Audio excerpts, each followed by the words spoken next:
શિક્ષકોને શ્વાનના સર્વેની કામગીરી સોંપવામાં આવી હતી। પરિપત્રથી જોરદાર વિવાદ પણ થયો છે, વિરોધની શરૂઆત પણ થઈ છે। ત્યારે હવે શિક્ષણ મંત્રીની પણ આ બાબતે પ્રતિક્રિયા આવી। તેમણે કહ્યું કે સુપ્રીમ કોર્ટના આદેશના અનુસંધાને આ પરિપત્ર કરવામાં આવ્યો છે અને આ કામગીરી શૈક્ષણિક સંસ્થામાં જ કરવાની રહેશે તેવી સ્પષ્ટતા પણ કરી।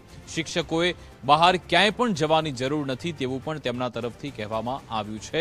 શ્વાન ગણવાના પરિપત્ર પર ભારે વિવાદ થયો છે, તેવામાં શિક્ષણ મંત્રીએ સ્પષ્ટતા કરી કે સુપ્રીમ કોર્ટની જ ગાઈડલાઈન છે, એમના આદેશના અનુસંધાને પરિપત્ર થયો છે। બીજી સૌથી મહત્વની બાબત કે શૈક્ષણિક સંકુલ છે, સંસ્થાઓમાં એ તમામ જગ્યાએ જ તમારે આ કામગીરી કરવાની છે, બીજે ક્યાંય જવાની જરૂર નથી, બીજે બહાર ક્યાંય શિક્ષકોએ જવાનું નથી તેવું પણ શિક્ષણ મંત્રીએ કહ્યું હતું।